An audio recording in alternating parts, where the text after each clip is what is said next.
Hi, in this video I'm going to make some zero clearance table saw inserts.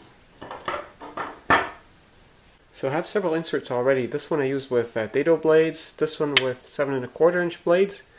This one I use most of the time, but I still use this one for bevel cuts, and that's a bit of a problem. So if I need to make a 30-degree bevel cut, even if I have a flat part on the end here, the hole in the factory insert is so large that if I want to cut this piece like so, there's actually no ledge left at all to support the workpiece. So especially for a short workpiece, that's not terribly safe or accurate.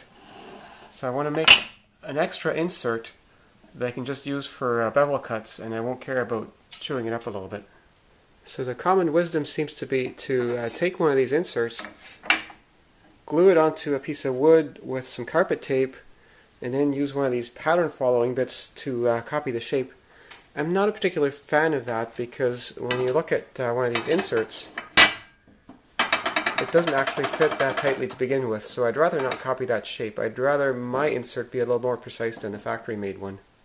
So I've cut these two strips to be the exact same width as the slot in here, and the ends of the slot are just a semicircle. So all I need to work out is what's the size of that circle and how far are they apart. Well, the radius for this is actually fairly easy because it's just half the width because it lines up like that. And for the length, we know that we've got the radius here and we've got the radius here. So I can just take from here to here minus twice the radius, and that gives me the distance between the two centers for the semicircles. So the width of this slot is 9.6 centimeters, and the length is 34. So 34 minus 9.6, which is twice my radius, is 24.4, and the radius is 4.8. So I've already marked a 4.8 radius on here. Here's the center for it, and so I'm putting the 10 on here instead of the 0 because that's easier to line up. So now I go to 34.4. So one thing that's risky is with an insert made out of solid wood like this, is when the blade is all the way up, there really isn't that much here. And so there's a risk that the insert might split, and that would cause the rest of it to collapse into the slot, and that could lead to accidents. So what I always do is I put some reinforcing splines into the end of it, so it's sort of like plywood there. You could make the whole insert out of plywood, but I want this part to be out of solid wood so that it's nice and strong and doesn't sag. So I'm just going to cut some slots in the end of those pieces with my quickset tenon jig.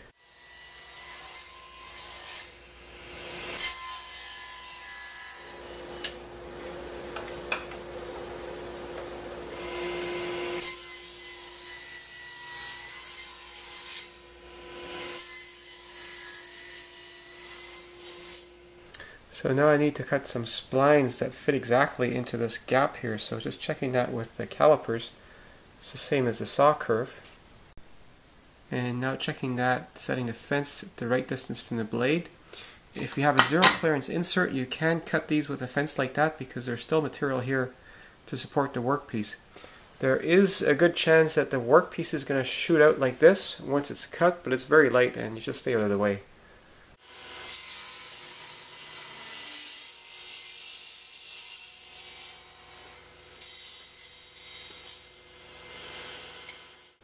Now what typically happens is when I cut a spline, it's just a little too tight and it won't go all the way in. And that'll be even harder with the glue. So I think I'm going to take about 1/5 thou off of that shim just by moving the fence.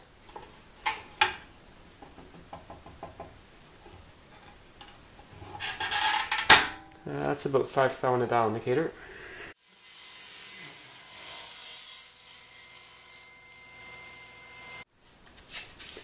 So that's a decent fit. I don't want it too tight or it's too hard to get in there with the glue in. So now just gluing those splines in there, I'm sure to put glue in both the slot and on the workpiece.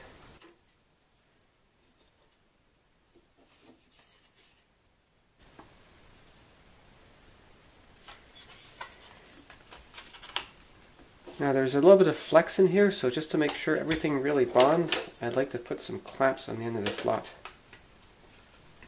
So now I just have to wait for the glue to dry.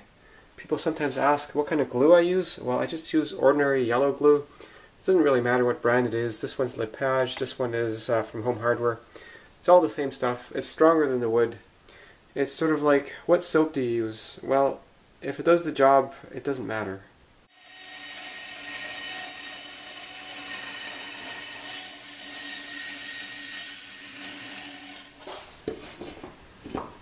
So it doesn't quite fit, so I'm just going to mark where I need to sand some stuff away to make that slide in a bit better.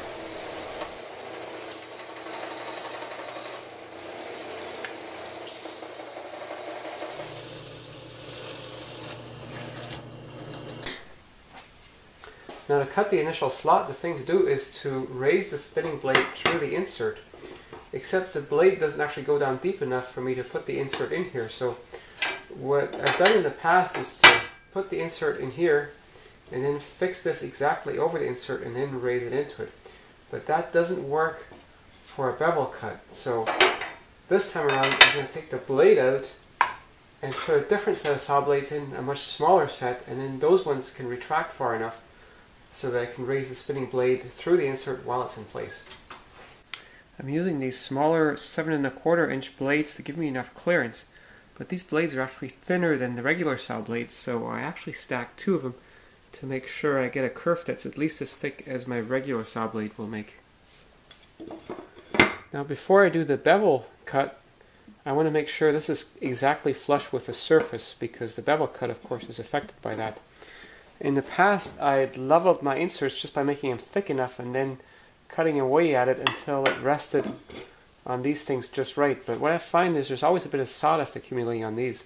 So it's actually much better to just put some screws in the bottom to bring that insert up to the right height, and then a little bit of sawdust on there won't throw off the accuracy. So I pre-drilled the holes for the screws and put a little indentation here to allow the head to get down far enough.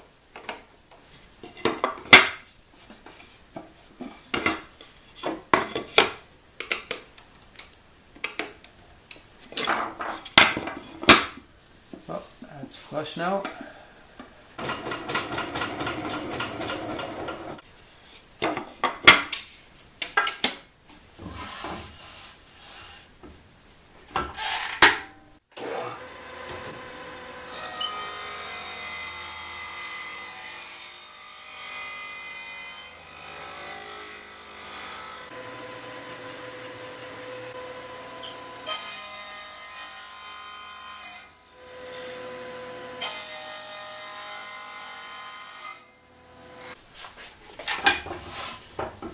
So because I could lower the small blade far enough, I could just cut these slots without worrying about the rest of the insert, and now I've got enough room to put a bigger blade in there and to enlarge that slot when I need to. Now there's one more important safety thing. If I push on the front, that insert tends to rock up in the back, and that can be dangerous. On the insert that came with the saw, there's a pin that sticks out the back, which prevents it from rocking up in the back. And so I'm going to put a pin in the back here to do the same thing with this one. So let's just measure how thick the table is back there, and I'm just going to use that and mark on here where the pin needs to go.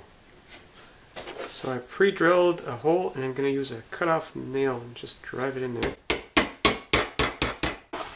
And a coat of varnish always helps the insert slide a little bit better and last longer. It helps to do both sides. That makes warpage less likely.